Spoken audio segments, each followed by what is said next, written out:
사샤의 오디오북 인도 설화 보물을 탐내다 죽은 강도들. 옛날에 브라흐마다타 왕이 베나레스를 통치하던 시절 여러 마법을 쓸 줄 아는 브라만이 있었습니다.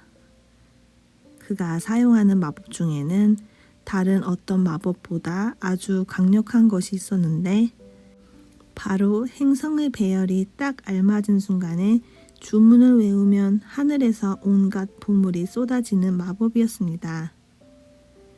브라만의 마법에 진주와 산호, 다이아몬드, 루비, 금은 할 것 없이 갖가지 보물이 후두둑 쏟아졌습니다. 어느 날 브라만은 제자인 보디사타파를 데리고 여행을 가기로 했습니다. 숲을 지나고 있을 때 어디선가 강도떼가 나타나 두 사람을 습격했습니다. 당연히 브라만과 제자에게는 값나가는 물건이 하나도 없었지요. 그래서 강도들은 브라만을 나무에 묶어놓고 보디사타파를 보내 몸값을 가져오라고 했습니다. 떠나기 전에 보디사타파가 당부했습니다. 스승님, 이틀 안에 돌아오겠습니다. 섣불리 도망치려고 하지 마세요. 무엇보다 하늘에서 보물이 쏟아지는 주문은 절대 외우시면 안 됩니다. 그 주문을 외우면 스승님은 물론 많은 사람들에게 재앙이 닥칠 것입니다. 브라만은 주문을 외우지 않겠다고 약속했습니다. 그런데 보디사타파가 떠나고 얼마 있지 않아 꼼짝없이 묶여 있는 게 점점 힘들어지기 시작했습니다. 팔 다리를 조금도 움직이지 못해서 여기저기서 경련이 일어났기 때문입니다. 게다가 몹시 피로하기도 했습니다. 문득 빠져나갈 수 있는데 내가 왜 이 고통을 계속 견디고 있어야 하지? 하는 생각이 들었습니다. 브라만은 강도들을 불러 말했습니다. 이봐, 내가 비록 가진 건 없지만 너희가 평생 써도 남을 정도의 금은보화를 가져다 줄 방법을 알고 있어. 당연히 강도떼는 신이 났습니다. 하지만 브라만은 행성들의 배열이 딱 맞는 그날 밤까지 기다려야 한다고 했습니다. 그리고 정확히 그 순간이 됐을 때 브라만은 주문을 외웠습니다. 그러자 하늘에서 보물이 쏟아져 내려 순식간에 땅을 뒤덮었습니다. 강도들은 눈앞에서 벌어지는 일을 믿을 수가 없었습니다. 그들은 브라만을 풀어준 다음 보물을 최대한 많이 자루에 모아 담아 자신들의 은신처로 운반했습니다. 그런데 도망가는 길에 뜻하지 않게 다른 강도떼와 마주치고 말았습니다. 이보게들, 짐이 많이 무거워 보이는데 우리가 좀 나눠 들어주지. 새로 나타난 강도떼는 이렇게 말하면서 보물 자루를 확 낚아챘습니다. 바보같이 굴지 말고 내 말 좀 들어봐. 저쪽으로 조금만 가면 하늘에서 보물이 쏟아지는 마법을 알고 있는 브라만이 있어. 그 브라만에게 주문을 외워달라고 해. 그럼 너희도 평생 강도짓으로는 모으지 못할 만큼 많은 보물을 손에 넣게 될 거야. 첫 번째 강도떼의 두목이 말했습니다. 그 말을 듣고 새로운 강도떼는 서둘러 숲을 가로질러 브라만을 쫓아갔습니다. 브라만을 따라잡는 데는 그리 오래 걸리지 않았습니다. 그런데 브라만이 보물을 쏟아지게 하는 주문은 1년에 딱 한 번만 외울 수 있다는 것이었습니다. 기대에 잔뜩 부풀었던 강도떼는 화가 머리끝까지 났습니다. 브라만은 1년 후에 다시 찾아온다면 그때 주문을 외워주겠다고 말했습니다. 지금 장난하는 거야? 1년을 기다리라니. 1분도 못 기다리겠다. 강도떼의 두목이 버럭 소리를 지르더니 검을 뽑아 브라만을 그 자리에서 죽여버렸습니다. 그런 다음 강도떼는 보물을 차지한 강도떼를 쫓아가서 뜻밖의 행운의 잔치를 벌이고 있는 이들을 덮쳐서 모두 죽여버렸습니다. 그리고 서로 보물을 더 많이 차지하려고 저희들끼리 싸우기 시작했지요. 결국에 2명만 살아남았습니다. 이리저리 달리고 서로 싸우느라 두 강도는 지칠 대로 지친 상태였습니다. 둘 중 하나가 제안했습니다. 한 명이 마을에 가서 음식을 구해올 동안에 나머지 한 명은 보물을 지키고 있는 게 어떻겠느냐고요. 그렇습니다. 둘은 그 순간에도 서로를 죽일 생각을 하고 있었습니다. 마을로 간 강도는 동료에게 줄 음식에 독을 섞었고, 남아서 보물을 지키기로 한 강도는 동료가 돌아오자마자 죽이려고 벼르고 있었습니다. 음식을 구해온 동료를 단칼에 베어버린 강도는 흡족해하며 말했습니다. 자, 이제 밥이나 실컷 먹고 한숨 자볼까? 이틀 후 약속대로 몸값을 구해 돌아온 보디사타파를 기다리고 있었던 건 사방에 흩어져 있는 보물과 시체들이었습니다. 누가 말해주지 않아도 어떻게 된 일인지 충분히 짐작할 수 있었지요. 보디사타파는 스승이 자신의 충고를 무시하고 스승 자신을 비롯한 수많은 사람에게 불행을 안겨준 것이 가슴 아팠지만 이미 어쩔 수 없는 일이었습니다. 태양이 뜨지 않은 날, 지구가 태어난 지 얼마 되지 않은 어느 날, 온갖 종류의 새와 땅의 짐승들은 태양이 너무 밝고 뜨겁다고 불평하기 시작했습니다. 어떤 짐승들은 잠이나 실컷 자게 매일매일 태양이 뜨지 않으면 좋겠다고 투덜거리기까지 했습니다. 그런데 그 불평들이 매일 지구의 이편에서 저편으로 여행하는 태양의 귀에 전부 들어가고 말았습니다. 태양은 몹시 화가 났습니다. 그래서 어느 날 아침부터 태양은 뜨지 않기로 결심했습니다. 땅과 하늘의 짐승들은 손뼉을 치며 기뻐했습니다. 하루 종일 시원하고 늦잠도 실컷 잘 수 있었거든요. 그런데 얼마 안 가 어둠 속에서 잘 보지 못하는 짐승들이 배를 골기 시작했습니다. 어두우면 앞을 보지 못하는 짐승이 굉장히 많았기 때문에 문제가 아주 심각했습니다. 짐승들은 이제 태양이 뜨지 않는다고 불평하기 시작했습니다. 그러면서 서로 남을 탓만 했습니다. 태양에게 뜨지 말라고 하다니 정말 멍청한 짓이었다면서요. 짐승들은 마침내 의견을 모았고 대표단을 보내 태양을 설득하기로 했습니다. 새들과 땅짐승 몇 마리가 태양을 찾아가 제발 돌아와 달라고 사정했습니다. 그러나 아직도 화가 풀리지 않은 태양은 부탁을 들어주지 않았습니다. 안 됐군. 그러게 이렇게 될 줄 예상했어야지. 나무가 쑥쑥 자라고 꽃이 피는 것은 다 내가 있기 때문이라고. 사람들도 내가 있어야만 살 수 있어. 그걸 몰랐다니 너희는 정말 멍청하구나. 대표단은 잔뜩 실망한 채 돌아왔습니다. 하루하루 살기가 더 힘들어졌고 모두들 우울과 절망에 빠져들었습니다. 누구를 보내야 할까?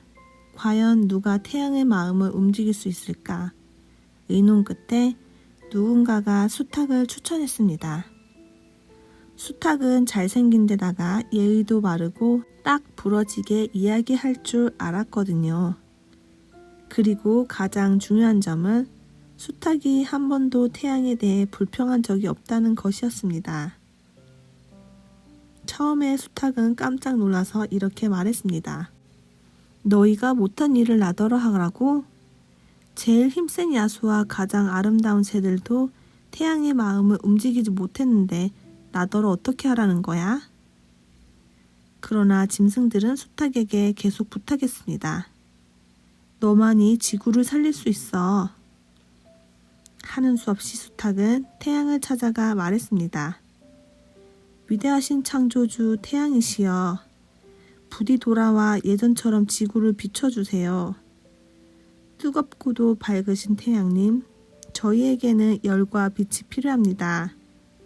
태양님 없이는 아무것도 잘할 수 없습니다. 태양님 없이는 지구의 아름다움을 보지도 못합니다.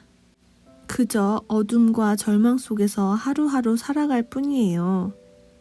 몸집이 작은 땅 짐승과 새들을 대표해 간절히 부탁드립니다. 식물이 자라지 않으니 저희는 먹을 것이 없어서 굶주리고 있습니다. 게다가 매일같이 야행성 동물들에게 잡아먹히고 있어요. 하루 종일 숨어 있을 수만은 없어서 밖으로 나갔다가 밤눈이 어두운 탓에 적에게 당하고 마는 것이지요. 저희는 태양님이 사라지기를 원하지 않았지만 아무도 저희 얘기는 듣지 않았습니다. 모두들 으르렁대는 덩치 큰 짐승들의 말만 들었지요. 수탉의 이야기에 태양의 마음이 움직였습니다. 너 같은 짐승만 있다면 기꺼이 돌아가겠지만 그런 짐승은 거의 없지 않느냐? 그렇지 않습니다. 지구는 아주 작은 생명들로 가득 차 있습니다. 어떤 것들은 너무 작아서 거의 보이지도 않을 정도랍니다. 커다란 짐승들만 큰 소리치게 내버려 둔 건 어리석은 일이었어요. 다시는 그 짐승들이 똑같은 잘못을 저지르지 않을 겁니다. 더불어 태양님께서 돌아와 주신다면 제가 매일 새벽에 나와서 태양님을 반기겠습니다. 수탉이 말했습니다. 그리하여 태양은 다음날 아침 지구로 돌아왔습니다. 약속대로 제일 먼저 태양을 맞이한 것은 수탉이었습니다. 수탉은 기뻐서 꽃기요 하고 울었고 그때부터 매일매일 하루도 거르지 않고 아침 일찍 일어나 태양을 반긴답니다. 검은 집박이. 검은 집박이가 땅에 흩어져 있는 미라를 발견하고 맛있게 쪼아 먹었습니다. 그리고 그중 일부를 둥지로 가져가 새끼들에게 먹이려고 마음먹었습니다. 그런데 하나를 옮기다가 그만 놓치고 말았습니다. 미랄은 목수가 연장을 나를 때 쓰는 손수레 바퀴의 연결 부위로 쏙 들어가 버렸습니다. 당황한 검은 집박이는 목수에게 가서 애원했습니다. 손수레를 분해해서라도 부디 바퀴 사이로 들어간 미랄을 꺼내서 돌려주세요. 부탁입니다. 목수는 그런 어처구니 없는 요구는 처음 들어본다며 검은 집박이의 부탁을 무시했습니다. 그래서 검은 집박이는 왕과 왕비를 찾아갔습니다. 그러나 왕은 그런 사소한 일에 낭비할 시간은 없다며 검은 집박이를 돌려보냈고 왕비 또한 왕을 설득해달라는 검은 집박이의 요청을 단칼에 거절했습니다. 실망한 검은 집박이는 궁에서 나오는 길에 왕궁의 뜰에서 사는 사슴을 만나 말했습니다. 여왕의 꽃들을 다 먹어치워 주지 않을래? 내 부탁을 왕비가 무시했거든. 그러나 사슴은 못 들은 척 등을 돌렸습니다. 이번에 검은 집박이는 나뭇가지에게 부탁했습니다. 나뭇가지야, 내 부탁을 무시한 사슴을 호되게 때려주지 않을래? 그리고 하는 김에 내 부탁을 거절한 왕과 왕비, 그리고 내 미라를 돌려주지 않는 목수도 좀 혼내주렴. 너 정신 나갔니? 나뭇가지는 이렇게 대꾸하고는 검은 집박이를 쫓아버렸습니다. 검은 집박이는 불에게 가서 사슴을 혼내주지 않는 나뭇가지와 부탁을 묵살한 왕과 왕비, 미라를 돌려주지 않는 목수를 불태워달라고 했습니다. 불은 콧방귀를 끼며 당장 꺼지라고 했습니다. 검은 집박이는 호수에게 가서 사슴과 왕과 왕비, 목수를 때려주지 않는 나뭇가지를 태워달라는 부탁을 거절한 불에게 찬물을 끼얹어 달라고 했습니다. 그러나 호수는 아무 대꾸 없이 조용히 흐르기만 했습니다. 다음에 검은 집박이는 코끼리를 찾아가 호수에 흙탕물을 일으켜달라고 부탁했습니다. 호수가 사슴과 왕과 왕비, 목수를 혼내달라는 부탁을 거절한 나뭇가지를 태워달라는 청을 거절한 불에 찬물을 끼얹어 주지 않았기 때문이라고 설명하면서요. 코끼리는 단칼에 거절하면서 검은 집박이에게 쓸데없는 일로 귀찮게 굴지 말라고 냉정하게 말했습니다. 그래서 검은 집박이는 개미떼에게 가서 사슴과 목수, 왕과 왕비를 때려주지 않은 나뭇가지를 태워달라는 부탁을 거절한 불에게 찬물을 끼얹어 주지 않은 호수에 흙탕물을 일으켜달라는 것을 거부한 코끼리를 깨물어 달라고 했습니다. 그러나 개미떼도 역시나 부탁을 거절했습니다.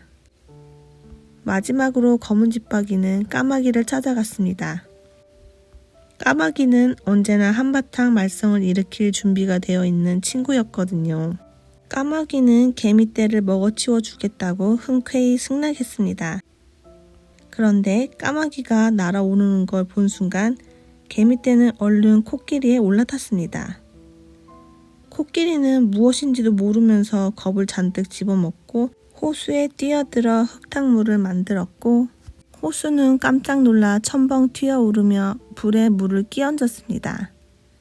그러자 불은 불똥을 튀겨 나뭇가지에 불을 붙였고 불 붙은 나뭇가지는 후두둑 떨어지면서 사슴의 엉덩이를 때렸습니다. 사슴은 잔뜩 겁에 질려서 뜰로 달려가 꽃을 먹어치웠고 그것을 본 왕비는 사슴의 갑작스러운 행동에 지레 겁을 먹고 왕에게 검은 집박이의 부탁을 전했습니다.